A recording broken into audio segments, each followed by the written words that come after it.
Bien, amigos, el doctor del Castillo, Michelle y Carlos, tenemos el placer de darle la bienvenida al señor Félix Jiménez, miembro del Comité Político del Partido de la Liberación Dominicana. Bienvenido, Felucho. Del Comité Central, no del Comité Comité Político. Central. Quisiera pedirle a Felucho para que él pueda desarrollar un tema que podemos decir sin problema que fue previamente concebido, que él venga a tratarlo. Se trata de lo siguiente. En estos días, la revista ha conversado con Carlos Alonso para ver si nosotros podemos hacer una diferenciación del país mediante datos que identifiquen fechas, montos en diferentes etapas de nuestra historia, incluyendo cifras económicas y cifras de población. Ya hablamos de que tú no podías hacer análisis tan simple como decir que el presupuesto de 1961, cuando mataron a Trujillo, era de 10 veces, 100 veces menos de lo de hoy día. ¿Por qué? Porque también había que tomar en cuenta el cambio de moneda. Pero además del cambio de moneda, cuando se habla de dólar, no es lo mismo un dólar de 1900 que un dólar de 1950, que un dólar del 2000. Porque ese dólar en sí tiene un poder adquisitivo. Y pusimos de ejemplo el tema de Ronald Reagan cuando despertó de un coma, de una herida, y que preguntó, ¿y cómo está la economía?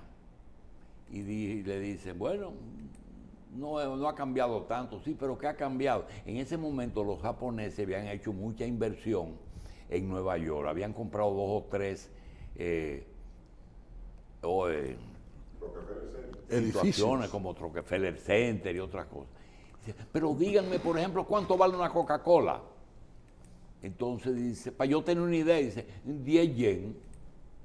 10 yen. El asunto es que yo quisiera que Felucho, que oyó el programa y que nos dice que, como se sabe, Felucho ha sido ministro de Turismo. Y turismo pasó, no, productor de divisas, principal fuente de divisas de República Dominicana. Y Felucho ha sido presidente de la refinería en un momento muy importante. Por tanto, tiene conocimientos económicos sobre eso que estamos hablando. Por ejemplo, la misma refinería, ¿cuánto pagamos por ella y cuánto la vendimos? Las obras, ¿cuánto costó el Palacio Nacional? ¿Cuánto cuesta ahora hacer un Palacio Nacional? Dicen la gente de la Cámara de Cuentas que es muy fácil calcular un valor aunque la obra se haya hecho 50 o 40 años después, porque las informaciones existen. Yo creo que puede ser, pero es difícil. Felucho, con esa introducción, háblanos de aquello de cuánto costaban las cosas y cuáles son los elementos que tenemos que tomar en cuenta antes de hablar de eso que hemos hablado nosotros. Cómo no, yo quiero que me permitan hacer una brevísima introducción. En el año 1996, a principio, creo que por febrero, yo fui a dar una conferencia a una reunión internacional de los Rotarios que se estaba celebrando en Sosúa. Y me preguntaba, ¿y de qué les voy a hablar yo a estos rotarios que venían de muchos países de América Latina? Era un encuentro internacional, pero sobre todo de los clubes rotarios de América Latina. Y yo elegí un tema. Dije, bueno, el Plan Marshall. Cuando termina la Segunda Guerra Mundial, Marshall fue el que elaboró el plan de asistencia económica a la Europa devastada que había quedado como resultado de la Segunda Guerra Mundial, y de manera muy especial Alemania, Francia, Italia y otros más, pero sobre todo esos tres de las tres economías grandes, Inglaterra. Y yo dije, voy a comparar el resultado del Plan Marshall, de esa ayuda norteamericana a Europa, con lo que fue la llamada década de los años perdidos, de los 70-80, en donde el precio del petróleo se elevó muchísimo, y comencé a comparar entonces lo que América Latina había recibido de asistencia directa, es decir, de transferencias unilaterales, donaciones, por ejemplo, financiamiento, préstamos, porque el Plan Marshall, la donación era mínima, era sobre todo préstamos en condiciones blandas. Bueno, pues así América Latina también recibió préstamos en condiciones blandas. Pues ¿saben cuál fue el resultado de esa comparación? Primero, ¿qué busqué yo? Y aquí entro ya en materia del tema que ustedes les tocaron el día pasado y por el que yo los llamé. ¿Cómo se puede comparar el valor de una construcción, por ejemplo, de una época como al término de la Segunda Guerra Mundial, con las construcciones de los años 80 o con las construcciones de los años actuales, del año actual? Hay algo en economía que se llama el valor presente. El dólar norteamericano, que es, digamos, la mercancía universal, el medio de cambio universal, tiene un valor que es el valor nominal, el del año, pero también tiene un valor que cuando se hace referencia a otros años, parte a partir de un año base.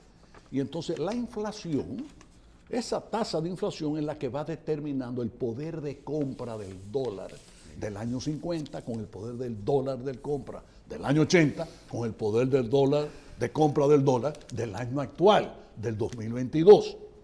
Y yo me fui más lejos. Bueno, pero aparte del valor presente del dólar, ¿cuánto costaba una tonelada de acero, una tonelada de cemento, una tonelada de concreto? ¿Y cuánto costaba el oro? ¿Cuánto costaba una onza de oro? Porque el oro siempre ha sido un medio de atesoramiento de valores. Bien, yo combiné esas cosas y el resultado fue que América Latina había recibido casi 3 veces la asistencia que recibió Europa, solo que Europa se rehizo, se reconstruyó, y al cabo de 4 o 5 años ya Europa era prácticamente, eran territorios de esos países desarrollados de nuevo y en plena expansión.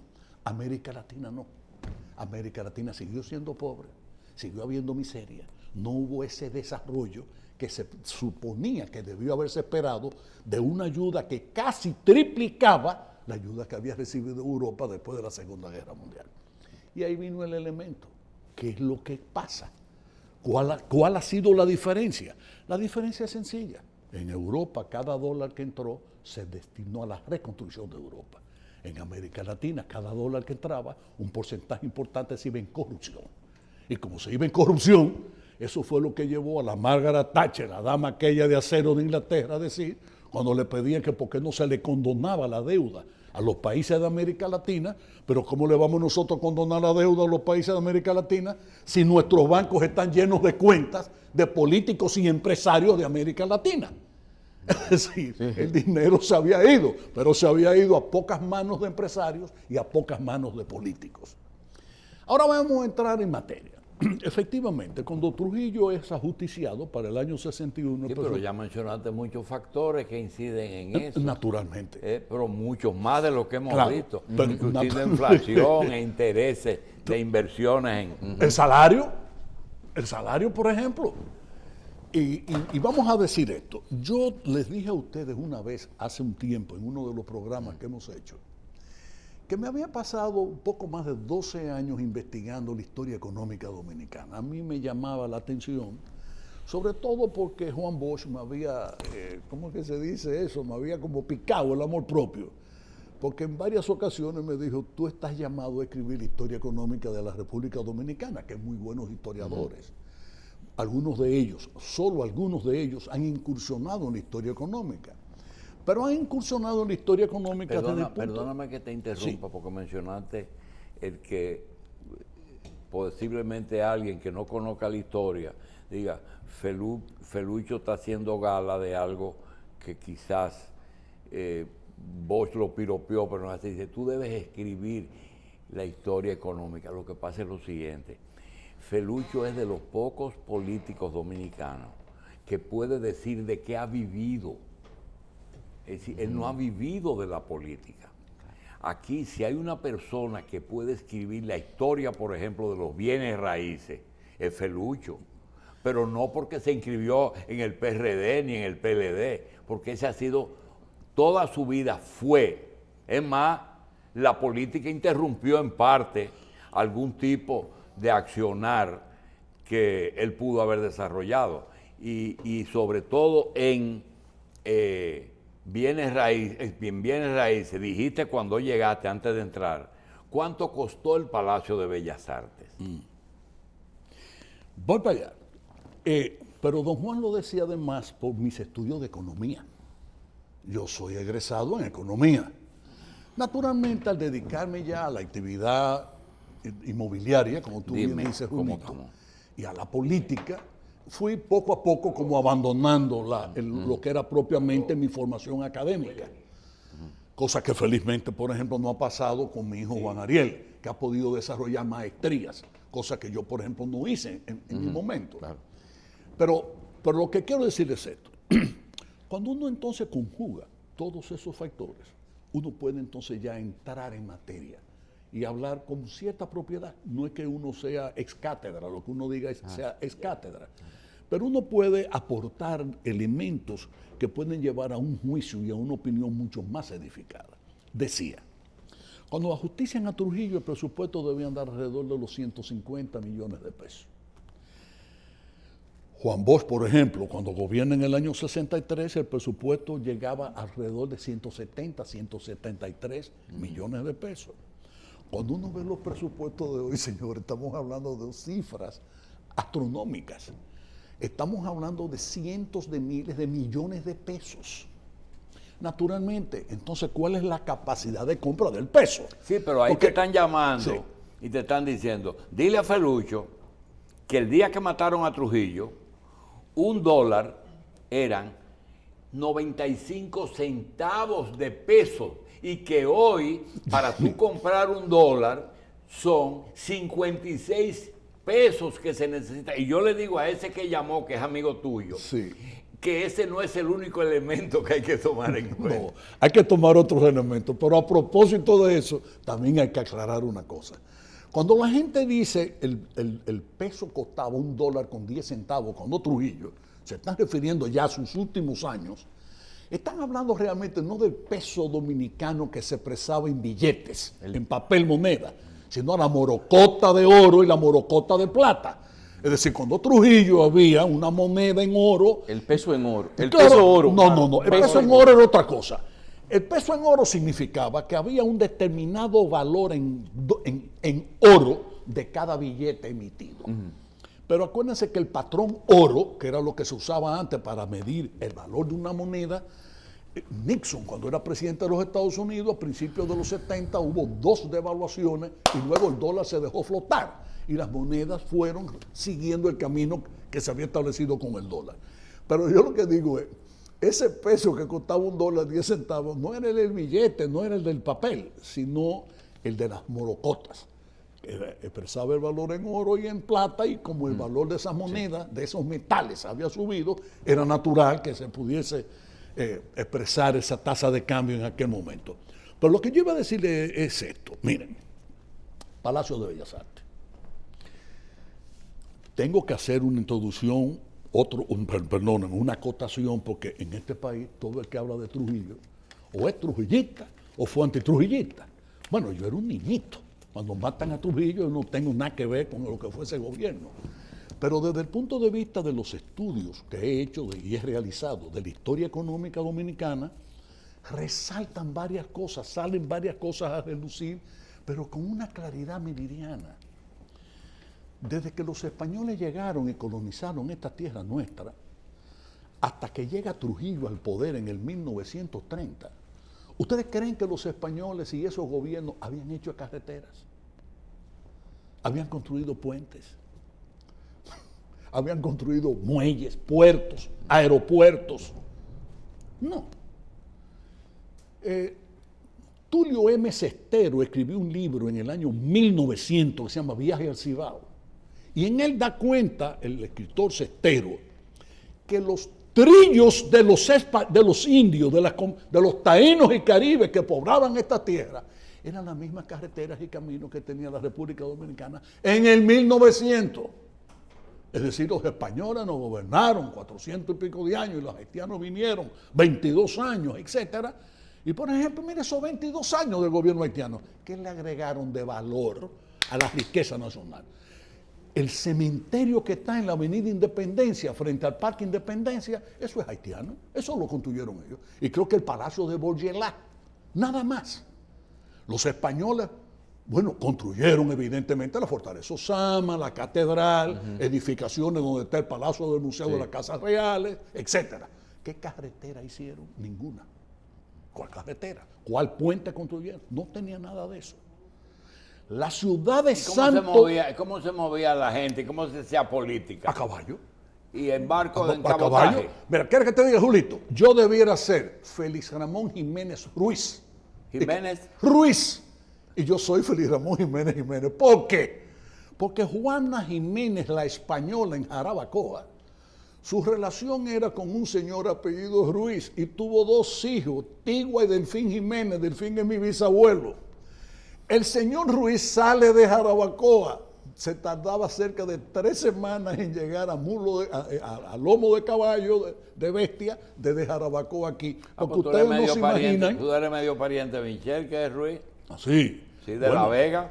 Bueno, y los Ruiz de San Francisco de Macorís, y los Ruiz de aquí ¿se acuerdan de Manuel Ruiz Tejada, que fue presidente de la Suprema? Claro,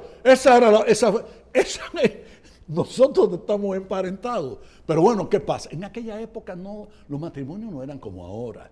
Bueno, ahora hay muchas uniones libres, pero en aquel entonces era mucho más. Y cuando este señor llega a la capital, ya no regresa a Jarabacoa. Y ahí entonces Juana Jiménez, la española, le decían la española porque había nacido en España. No nació hija de españoles en Jarabacoa. Por eso era el mote de la española. Se quedó con sus 2 hijos, Jiménez. ¿Por qué? Porque ella era Jiménez. Bueno, ok. Y yo debiera ser, repito, Jiménez Ruiz. ¿Qué es lo que pasa? Imaginen, voy a ponerles a ustedes una imagen. ¿En qué año tuvo Santo Domingo, la ciudad de Santo Domingo, acueducto? En el 29, 1929. Es decir, dentro de 7 años se podrá celebrar el centenario del acueducto de Santo Domingo. Entonces, pero bueno, ¿y la gente que vivía en Santo Domingo, de dónde sacaba agua? De aljibes, de la lluvia, pocitos que aparecían por donde está la Plaza de España, y de ahí se abastecían. Hasta el 29. Hasta el 29. Entonces, como signo de progreso en el país, hubo otras cosas. Claro, el gobierno, por ejemplo, de Ramón Cáceres, comienza a construir la carretera de Santiago, Licey al Medio, Moca. Quiere decir que el ferrocarril fue primero que la carretera. Claro. Y primero que el agua en Santo Domingo. Sí, porque además hubo varios intentos de construir líneas férreas y un ferrocarril que sirviera desde Santo Domingo hacia el sur y hacia el este. Los americanos hicieron unos puentes que todavía no se ha caído ninguno, que está en la autopista Duarte. Hicieron la carretera vieja. Hicieron varios puentes, pero para que tú veas, los norteamericanos, vamos a seguir. Moncácer les decía, comenzó a construir la carretera de aquí y llegó a los Alcarrizos y pasó de Vaina, la carretera que va al Cibao, la carretera que conduce al sur. Bien, pero esas carreteras, todavía la ocupación norteamericana que desarrolla, pero era en tierra, no crean ustedes que era la carretera que conocemos ahora, asfaltada, etcétera, no. Era tierra. salvo algunos segmentos o tramos que se usaba lo que se llamó el macadán, que era piedra. ¿Ustedes recuerdan? ¿Tú te acuerdas, Julito, aquellos rodillos grandotes? Sí. Bum, bum, bum, bum, bum, bum. Sí. Entonces era machacando piedra. Y después vino una segunda etapa. Sobre esa piedra, esas piedras ya machacadas, se usaba lo que le decían aquí la tarbia, que era petrolización, era petróleo que se le tiraba todo arriba para poder compactar esas piedras. Mira una cosa. Y ya llegó. Sí, no, Mira, perdóname. yo dime. no quiero producirte la ansiedad que se produce a veces cuando uno quiere decir una cosa y el entrevistador de necio lo corta. Pero yo tengo una inquietud, el que tiene ansiedad soy yo. Hay algo que cuando hablamos de este tema, digo, caramba, qué bueno que alguien que haya tenido experiencia de Estado, porque acuérdate que turismo en un momento hacía obras del Estado, decía carreteras y cosas de esas. ¿Quién? Turismo. Y la siguen Sí, haciendo. eso es lo que aquí. Yo fui el que creó pero el óyeme, fondo ahora, del Seistún. Sí, yo lo que quiero es que tú me adelantes algo y después tú sigues con 100 canciones y 1 millón de recuerdos. Felucho, cuando uno ve, por ejemplo, ahora mismo, nosotros tuvimos el año completo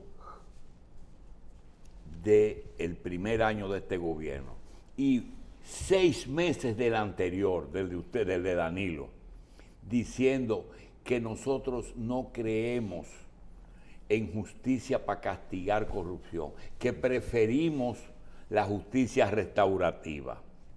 Es decir, que el que tomó algo irregular, que se sienta con la autoridad competente y diga, mira, yo tengo aquí una prueba de que tú hiciste 10,000 millones de pesos en obra. Yo quisiera que tú me digas si tú estás dispuesto a devolverme 2,000 de 5,000 que facturaste de más o que nosotros tenemos entendido. La pregunta es la siguiente, específicamente. Cuando uno ve, ahora mismo, la Procuraduría se está sentando ya, parece que entendieron eso, con personas acusadas de corrupción para justicia restaurativa. Naturalmente, hay gente que prefiere que lo metan preso y no devolver cuarto. Hay otros que prefieren discutir y sobornar a la autoridad para que le acepte menos, pero eso no lo han logrado con estas autoridades. Mi pregunta es la siguiente. Cuando tú hablas de cuánto costó el Palacio de Bellas Artes, ¿costó 1 millón de pesos? 1.555.000. Ok, 1,5 millones de Y pesos. se inauguró el 15 de mayo de 1956. Óyeme, en todo lo que tú pones en morocota, en oro, en plata, en lo que sea, eso es poco para la obra que está ahí. Ahora, cuando tú ves compañeros de partido tuyo, en ese momento compañeros, que hicieron hasta remodelaciones de esos sitios que costaron 100 veces más. ¿Cómo tú juzgas eso? Fatal, lo jugó muy mal. A Félix Bautista y el gobierno de entonces, del entonces compañero Leonel Fernández, le costó más el parqueo de la UAS que lo que le costó a Trujillo construir la Universidad Autónoma, lo que hoy es la Universidad Autónoma. ¿Cómo está entendiendo? El solo edificio del parqueo de la Universidad Autónoma costó más dinero que lo que le costó a Trujillo la construcción de la ciudad universitaria. Te pongo otro ejemplo. Hablamos de Bellas Artes, ¿verdad? El Palacio de Bellas Artes costó 1.555.000 pesos. Y repito, se construyó. Hay que entender una cosa, y yo lo que decía ahorita era que me permitieran una acotación, porque aquí cuando uno habla de Trujillo y dice alguna cosa buena, el mote, Trujillista, esto es lo que está. No, para nada. O sea, yo incluso tengo en mi propia familia, en mi sangre, Pedro Casado Jiménez, que le decían Pipilo, primo hermano de mi madre, fue de los héroes de Esterondo. ¿Usted recuerda? Constanza Maimón y Esterondo. Pues el primo hermano de mi madre vino en esa. Y soy el hijo en consecuencia de un matrimonio rarísimo. Mi padre trujillista y mi madre antitrujillista. ¿Ves tú? Y una tía de mi madre casada con Mo Mirabal. ¿Y quién era Mo Mirabal? Tío de las hermanas Mirabal. Por eso Jaime David y yo no decimos primos. Pero aquí siempre la gente comienza a buscarle la quinta pata al gato porque nos encanta jugar a eso. Pero hay que decir la verdad, hay que hacer señalamientos porque la verdad histórica es demasiado tosuda. Los números que yo puedo darles a ustedes son demasiado fríos. No están sujetos a interpretación. Yo no quiero meterme en mis estudios de historia económica, cuando comience a publicar esos libros, que será ya a partir de pronto, yo no me voy a meter en consideraciones de tipo políticas ni morales, porque yo solamente quiero hablar quiénes fueron los que hicieron quiénes construyeron carreteras, canales de riego, plantas de generación eléctrica, es decir, las cosas, hospitales, escuelas, lo que ha contribuido a acrecentar la riqueza nacional. Y entonces no me quiero meter en otras consideraciones, pero el Palacio de Bellas Artes, repito, costó 1.555.000. Yo le decía a ustedes lo del valor presente. Yo traje aquí algunos datos que yo quisiera, es brevísimo, porque no quiero confiar en la memoria, porque puedo equivocarme, ¿verdad? El Palacio de Bellas Artes tiene 13.375 metros de construcción. Al menos cuando se inauguró, eso era lo que tenía. ¿Y lo tiene todavía? Yo creo que sí, porque se han hecho dos remodelaciones, sobre todo la última, la de Félix Bautista. Pero es más o menos lo mismo. Pero sigue más o menos igual. Bien. Le decía que con todo y el mobiliario, la decoración, ahí había murales de Vela Zanetti, uno de los mejores pintores que ha tenido España, de los muralistas más importantes de España, ¿verdad? Pero en el año 2007, 2006, 2007 y hasta terminar el 2000... ¿En qué año se hizo? En el 56, o sea, Bien. 54, 56. 56. Trujillo lo construyó como parte de lo que se llamó la edificación de los palacios escolares. Y dentro de esos cerca de 5 millones de pesos que se destinaron a esas construcciones, surgió el Palacio de Bellas Artes, el Estadio Quisqueya, que fue parte de eso también, el Liceo Juan Pablo Duarte, y un reguero de liceos y de escuelas públicas en el país, porque fue en esa época que el país pasó a tener en casi todas las capitales de provincias y en los municipios más importantes edificaciones escolares, palacios escolares como le llamaban. No porque no hubiese antes. Cuando el gobierno de Horacio Vázquez se comenzaron a construir algunos de esos palacios escolares, muy pocos. Los norteamericanos habían construido sobre todo 3 escuelas. Les voy a recordar una. Cuando ustedes van a Asua, por ejemplo, esa carretera que está a la izquierda, eso fueron de ellos, que era una arquitectura propia de Texas y del sur de los Estados Unidos, por el trópico, por el calor que sentimos aquí. Y así se edificaba en Puerto Rico Esa también. escuela que ellos hicieron. Claro, ellos hicieron fundamentalmente 3 o 4. En San Pedro hay una, en La Vega. Horacio comenzó, por ejemplo, lo que se llama, lo que se le conoció de posteriormente, ya en mi juventud, como el Liceo Don Pepe Álvarez en La Vega, que es donde está la extensión de la UMPU, ahora, de la Universidad Pedro Enrique Sureña ahora. Bueno, pues solo comenzó Horacio Vázquez, pero no lo terminó. Y en La Vega se regaron con Trujillo, porque Trujillo vino a terminar eso, creo que en el 35. Y entonces, ¿dónde se estudiaba el bachillerato en La Vega? En patios, debajo de árboles. Y la gente de La Vega, hay constancia de eso, documentos, cartas, etcétera, se regaba porque no le terminaban su liceo. Pero ¿cómo le iban a terminar el liceo si la capital había quedado destrozada cuando pasó el ciclón San Zenón? Bien. Y los recursos se priorizaron para reconstruir la ciudad capital. Ahora, vamos a Bellas Artes. Cuando Félix hace la remodelación, se gastó 1.602 millones de pesos. Y ustedes dirán, ¿cómo? 1.602 millones de pesos. El presupuesto original no llegaba a 800 millones, de manera que la construcción costó finalmente más del doble del presupuesto original que se había aprobado para esa remodelación. Si nosotros entonces calculamos el valor del dólar con su poder de compra del año 56 y lo comparamos con el valor de compra del año 2007, y digo 56 para tener como la media de ambos periodos, ¿verdad que sí? Entonces ese palacio debió haber costado 400 millones. No, 12 millones, vamos a seguir con los dólares. Ok.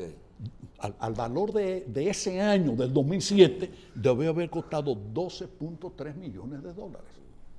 Y terminó costando 48.4. 4 veces. 4 veces más. Y aquí hay O ingenieros. sea que 1.500.000 del año 56 equivalen en el 2007 a 12 millones de dólares. Eso es para que la gente entienda que no es lo mismo. Esa es la equivalencia real. Entonces, Naturalmente, Michelle, acuérdate que el poder de compra está sujeto a los índices de precios. Claro. Si el índice de precios sube, el poder de compra baja. Entonces, en los Estados Unidos tenemos una economía que en promedio, en 72 años, lo que ha hecho es multiplicar los precios por 9.8 o 9.9. Naturalmente, si nosotros vemos aquí en República Dominicana, en los últimos 72 años, por cuánto se ha elevado, sin que tú te metas a criticar este gobierno. Sí. Cuando tú ves que te ponen ahí, dile a Felucho que la funda de cemento que compramos en el gobierno tuyo a 200 pesos, hoy está en 400. Bueno, eso hay que tomarlo en cuenta para el costo final de la Pero el doble. Sí, pero déjame decirte, ¿por qué que aquí hay una serie de elementos, Julito? Mira, tú decías que cuando yo estaba en turismo comenzamos a construir. Es verdad.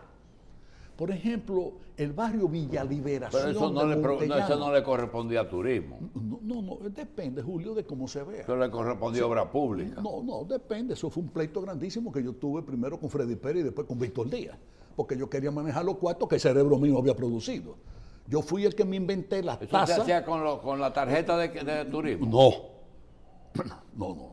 ¿Y con qué? Yo elaboré un anteproyecto de ley que felizmente, aunque un poco tarde, el presidente Fernández aprobó, en el que se establecía una tasa aeronáutica que tenía que pagar $5 y después se llevó a 8 y después se fue subiendo por cada pasajero que llegaba o salía por vía aérea de la República Dominicana, si fuese de la nacionalidad que fuese. Con ese dinero se repartió en diferentes áreas.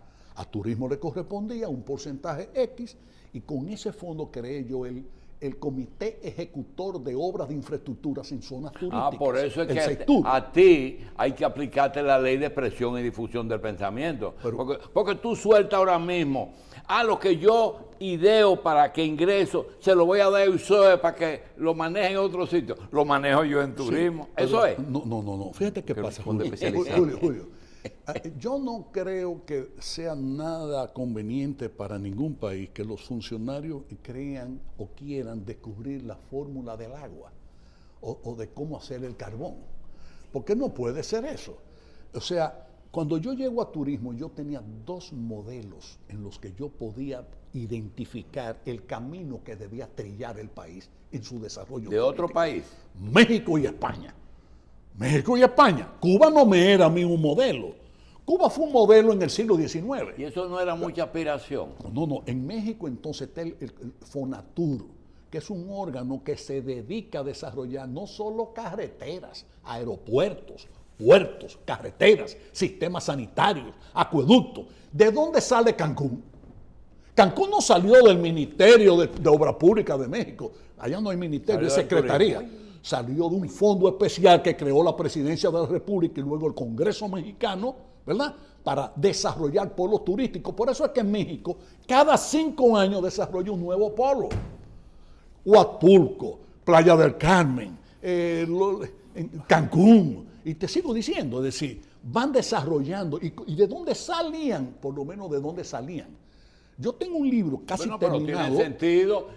Si Abraham Hazuri hace Capcana, yo creo que el turismo le puede hacer el acceso a Capcana. Bueno, a propósito, fíjate, Julio, es peor. Nosotros hemos retrocedido mucho. Mira, hasta los años 70, Obras Públicas tenía unas oficinas equipadas con todo tipo de tractores, bulldozers, regionales. Le llamaban ayudantías. Y esta democracia evolucionó a un punto tal que se eliminan las ayudantías. Al eliminar las ayudantías, hasta para reparar caminos vecinales, ¿qué hacen los gobiernos? Incluidos los nuestros, que entonces contratan al sector privado. Entonces, ¿qué pasa cuando contratan al sector privado? ¿Qué pasa cuando el gobierno se quita las patas de esas ayudantías con las cuales se arreglaban carreteras, caminos, se reparaban puentes, se construían carreteras? Ahí en el presupuesto yo veo que hasta alquilaban esos equipos. Sí, pero ahora, ¿qué está pasando? ¿Qué es lo que pasa ahora? Como no existe eso, todo se privatiza. ¿Y por qué sale más caro?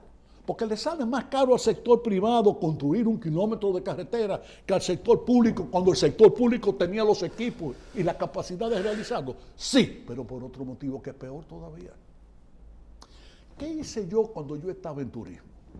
Yo contrataba por concurso normalmente, aunque hubo obras que no. La regeneración de la playa, me preguntaron a mí, secretario, usted hizo un concurso para elegir la compañía holandesa que está regenerando la playa. Y yo le dije, sí, cómo no, alante de casi 40 periodistas internacionales que había ahí. Eso fue en Puerto Plata. Y le dije, el mismo concurso que realizaron los reyes de España cuando ordenaron construir la catedral, primada de América. Ahora, pregúntese si el secretario de Turismo tiene o un hijo, o un cuñado, o una cuñada, o algún cercano, ¿verdad? $1 más en sus cuentas de banco como resultado de esto. Pregúntese otra cosa. Investigue qué compañía es esa. Boskalis International es una de las 3 más grandes compañías del mundo en materia de ese tipo de trabajo. ¿Usted no es partidario de los concursos? Bueno, es que los concursos nos salió caro a nosotros. Félix Bautista todo lo hizo por concurso. Búscalo, Félix Bautista, todo fue por concurso. Nada más se lo ganaban 2, pero todo era concurso.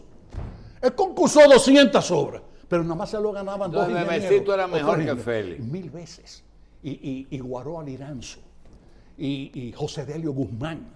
Y te estoy mencionando a ti los ingenieros, sí, Bebecito sí, Martínez, ese que tú dijiste. Era la gente que le construía a Trujillo, a Balaguer, etc. Y no sale. Ahora, ¿qué es lo que pasa? Cuando yo estaba en turismo, yo contrataba a un grupo de ingenieros para que construyeran, por ejemplo, más de 700 apartamentos en Montellano para desalojar las familias que habían ocupado de manera precaria Playa Chiquita, que le llaman en Sosúa, y ese barrio se eliminó porque ese barrio ya estaba contaminando todo Sosúa. Y en aquel momento, Puerto Plata representaba más de un 20% del ingreso de turismo que recibía el país. Ahora no, ahora está creo que menos de un 4%. Pero en aquel momento era más de un 20%. Era casi un 30% lo que le aportaba a la provincia de Puerto Plata en materia de ingresos turísticos a la República Dominicana. Entonces, ¿qué fue lo que se hizo? Entonces, yo cuando contraté esos ingenieros, fuimos al Banco de Reservas. Y el Banco de Reservas les financiaba a ellos, con la garantía de nosotros, de esos fondos del Seitur, el préstamo a esos ingenieros. ¿Para qué? Para que no hubiese nunca atraso en el pago de ubicaciones. Así sale barato.